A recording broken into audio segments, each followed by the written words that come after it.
तो HR round में उनका एक राउंड होता है, उसका नाम होता है सैलरी नेगोशिएशन राउंड। या हम लोग हायर सैलरी डिमांड नहीं कर पाते, कॉन्फिडेंटली बोल नहीं पाते।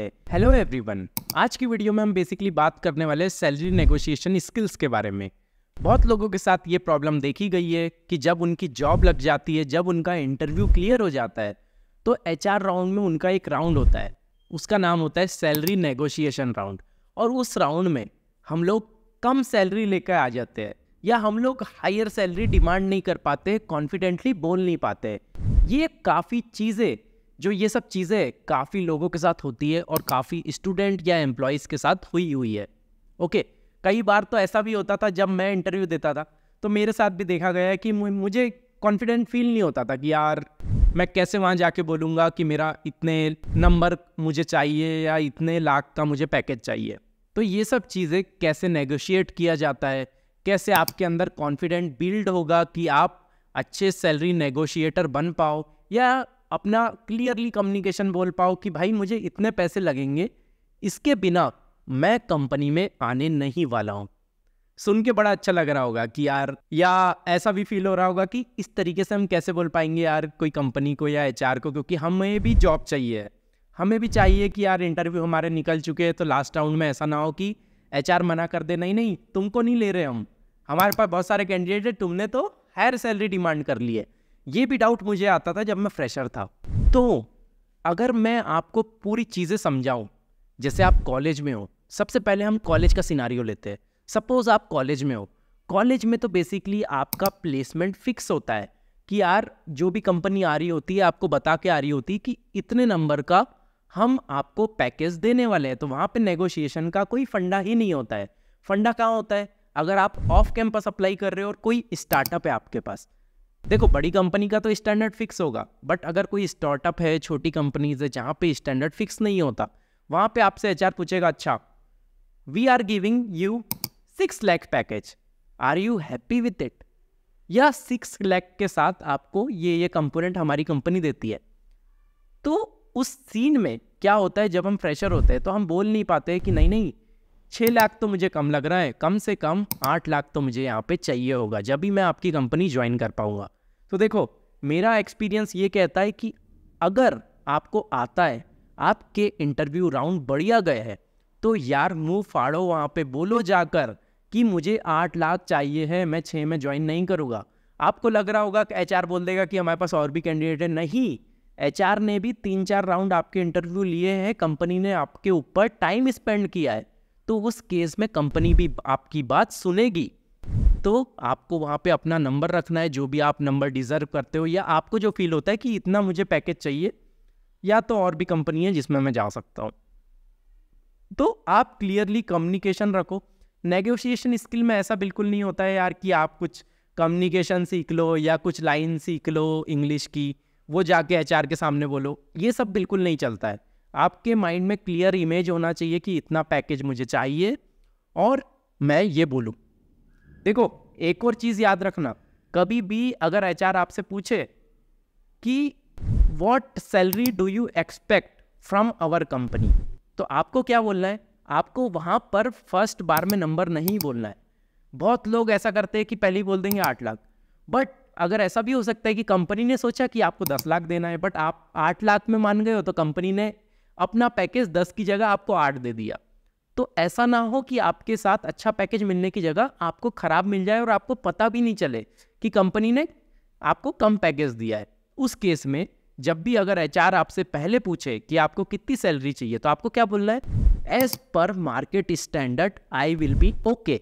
ओके, ये स्टेटमेंट आपको पास कर देना है। बट जब एचआर आपका ऑफर लेटर लेके आ जाए कि इतनी सैलरी हम दे रहे हैं, उसके बाद आपको नेगोशिएट वहाँ से स्टार्ट करना है। वहाँ से आप नेगोशिएशन स्टार्ट करोगे कि भाई देखो आपने 8 लाख तो दिया, क्या आपने अलग से कोई फैसिलिटी दी? अगर कंपनी आपकी स्टॉक देती है तो आपने क्या मुझे स्टॉक दिए? आपने क्या मुझे ज्वाइनिंग बोनस दिया? आपने क्या मुझे साइनिंग बोनस दिया? आपने वेरिएबल कितना दिया? ये सब चीज़ों के ऊपर आपको बात करना है। और देखो ट्राई करना है कि सबसे पहले बेस पैकेज बढ़ाओ। जैसे 8 लाख का आपका पैकेज है, तो उसमें ट्राई करो कि बेस पैकेज मेरा इंक्रीज हो, कि 9 हो जाए, 10 हो जाए, जितना भी आपको ट्राई कर सकते हो। ओके, अगर वो नहीं करते तो आपको बोला है अदर कंपोनेंट में बढ़ा सकते हो क्या, आप मुझे क्या स्टॉक दे सकते हो क्या, आप मुझे ज्वाइनिंग बोनस इंक्रीज करके दे सकते हो क्या, या ज्वाइनिंग बोनस ऐड कर सकते हो क्या।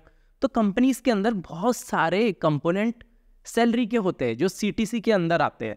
आप कुछ भी चीज़ें अलग अलग डायरेक्शन में मांग सकते हो। अगर आपको बेस वो मना कर रहा है कि हमारी कंपनी का यही स्टैंडर्ड है, हम बेस नहीं बढ़ा सकते, तो उसको बोलो भाई रुक जा, हमारे पास और ऑप्शन है, तू वेरिएबल बढ़ा, तो ज्वाइनिंग बोनस बढ़ा दे। ये सब चीज़ों से आपका जो सैलरी नेगोशिएशन स्किल्स होती है या सैलरी नेगोशिएशन का तरीका होता है वो दिखाता है कि यार आप बढ़वाओगे, आप ऐसे मानने वाले नहीं हो, आप नॉलेजफुल इंसान हो, आप पढ़ के आए हो चीज़ें। तो एचआर आपको इस केस में बेवकूफ़ नहीं बना पाएगा, आपको देना पड़ेगा। और एचआर आपको देगा कि यार मैं ये कंपोनेंट आपका इंक्रीज कर देता हूँ क्योंकि बेस पैकेज हम नहीं कर पाएंगे, बिकॉज हमारी कंपनी का जो बैंड है, सैलरी का जो बैंड है फ्रेशर का, वो इसके अंदर आता है। वही केस अगर हम एक्सपीरियंस के केस में देखें तो सेम चीज़ें रेप्लिकेट करती है। एक्सपीरियंस के केस में आपसे पहले भी पूछा जाता है कि आप कितनी सैलरी मांगोगे या कितनी सैलरी सोच रहे हो कंपनी में आने के लिए। तो आपको पहले कुछ नहीं बोलना है, आपको देख लेना है लीड कोड पे जाके या कंपनी का रेपुटेशन और कंपनी सैलरी क्या देती है वो पोजीशन पे, ये सब आपने देख लिया तो आपको पता है कि मुझे इतनी सैलरी चाहिए और ये कंपनी दे सकती है। तो आप इंटरव्यू में बैठ जाओ, बोल दो कि as per market standard I will be okay. उसके बाद जब आपका ऑफर निकल जाए, ऑफर क्रैक हो जाए, ओके, उस समय आपको बोलना है कि यार ये जो आपने 10 LPA दिया ये कम लग रहा है, क्या आप इसको 14 कर सकते हो, 13 कर सकते हो। कुछ ना कुछ रिक्रूटर या एचआर आपका वहाँ पे सैलरी बढ़ाएगा, आपको ये ध्यान में रखना है। अगर वो बिल्कुल नहीं मान रहा है तो अलग कंपोनेंट में बढ़वाना है। ओके, इस टाइप की स्ट्रेटेजी जब आप फॉलो करोगे तो आपकी सैलरी इंक्रीज हो रही होगी। कुछ सिनारियोज यहाँ पे और भी आते हैं, जैसे कि हम अब ऐसी कंपनीज की बात करें जहाँ पे आपके राउंड्स लिए जाते हैं और आपको बताते नहीं है कि सैलरी आपको कितनी मिलेगी, या नेट पे लिखी नहीं होती है। जैसे आप सर्विस बेस्ड कंपनीज की बात करते हो, वहाँ पे आपको बताया नहीं जाता इंटरव्यू के पहले कि आपको सैलरी कितनी मिलने वाली है, क्या होने वाला है। वो लोग क्या करते हैं, आपके राउंड्स लेते जाएंगे, पहला राउंड हो गया, दूसरा हो गया, तीसरा हो गया, चौथा हो गया। चौथे में आने के बाद बोल रहे हैं कि भाई हम लोग अफोर्ड नहीं कर सकते आपको, या आपका इंटरव्यू अच्छा नहीं गया है। बट ऐसा कुछ होता नहीं है। देखो, बहुत केसेस में जब एचआर ऐसा बोलता है आपको कि इंटरव्यू आपका अच्छा नहीं गया, हम आपको रिजेक्ट कर रहे हैं, तो बहुत सारे केसेस में ऐसा भी मिलेगा आपको कि वो लोग आपको अफोर्ड नहीं कर पा रहे होंगे। समझ रहे हो आप? ये हो सकता है अगर आप ऐसी कंपनीज में अप्लाई कर रहे हो जहाँ पे सैलरी कम मिलती है और आपकी करंट सैलरी ज़्यादा है और आपको बढ़ा के ही देना पड़ेगा जब भी आप कंपनी में आओगे। तो वो लोग क्या करते हैं, आपका टाइम वेस्ट अलग कर देंगे, आपके 3-4 राउंड ले लेंगे, उसके बाद बोलेंगे एक और राउंड आपको देना पड़ेगा जिसमें हम डिसाइड करेंगे, ये करेंगे, वो करेंगे। बहुत झमेला हो जाता है कंपनी के अंदर भी, बहुत सारे प्रोसेस, बहुत सारे इंटरव्यूज़ आपके ले लेंगे और एट द एंड आपको कुछ मिलने नहीं वाला है। मिलेगा भी तो यार वो बढ़ाने में भी नाटक कर रहे होंगे।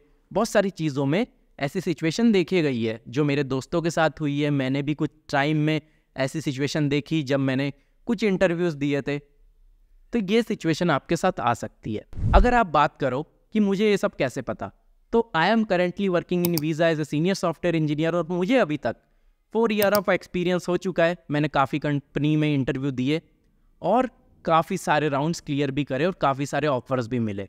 तो मैंने नेगोशिएशन राउंड काफ़ी सारे कर रखे हैं, इसलिए मैं अपने एक्सपीरियंस के बेसिस पे आपको बता रहा हूँ कि ये सब चीज़ें होती है। और एक चीज़ हमेशा याद रखना है कि जो भी आप कंपनी में अप्लाई कर रहे हो, पहले कंपनी के बारे में पढ़ो कि ये कंपनी कितना पैसा देगी, कितनी चीज़ें देगी।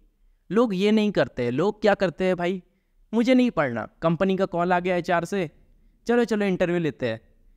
तो इंटरव्यू लेने के बाद जब एचआर ऐसे नाटक करते हैं, ऐसी प्रॉब्लम्स क्रिएट करते हैं कि यार आपको पैसे नहीं दे रहे, या आपको पैसे कम दे रहे, या रिजेक्ट कर दे रहे 4 राउंड लेने के बाद, 3rd राउंड में बोल रहे यू आर सेलेक्टेड और 4th राउंड एक और एक्स्ट्रा रखा जा रहा है बिकॉज आप सैलरी ज़्यादा डिमांड कर रहे हो।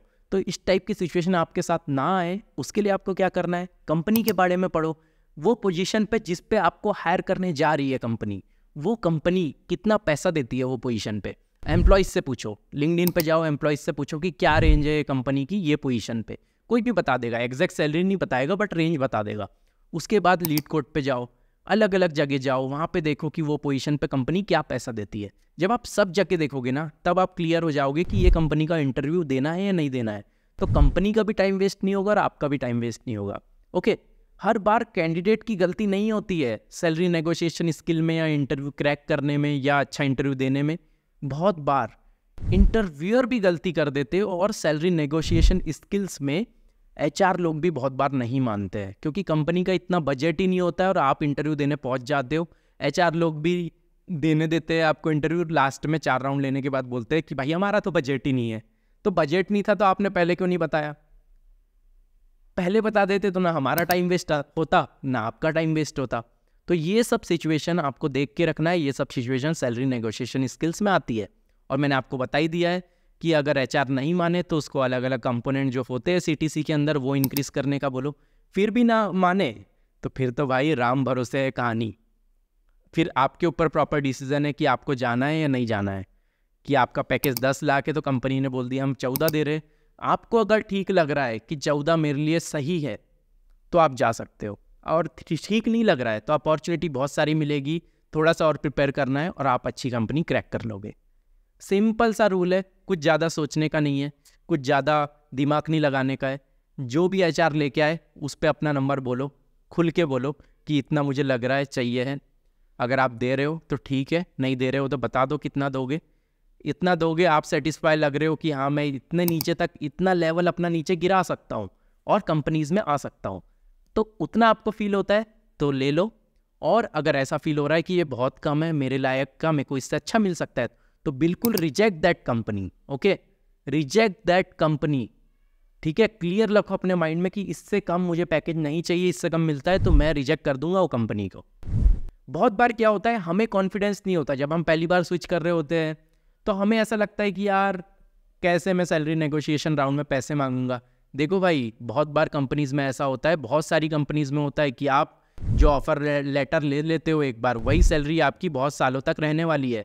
तो ऑफर लेटर ध्यान से लीजिएगा, ठीक है, सैलरी आपकी ध्यान से नेगोशिएट करिएगा। वही मौका है जहाँ पे आप सैलरी नेगोशिएट कर सकते हो। आगे जाके कोई नहीं बोलेगा कि आप बोलोगे मैनेजर के पास जाके कि मेरी सैलरी बढ़ा दो, तो वो नहीं बढ़ाएगा, जितना स्टैंडर्ड हाइक है उतना ही मिलने वाला है।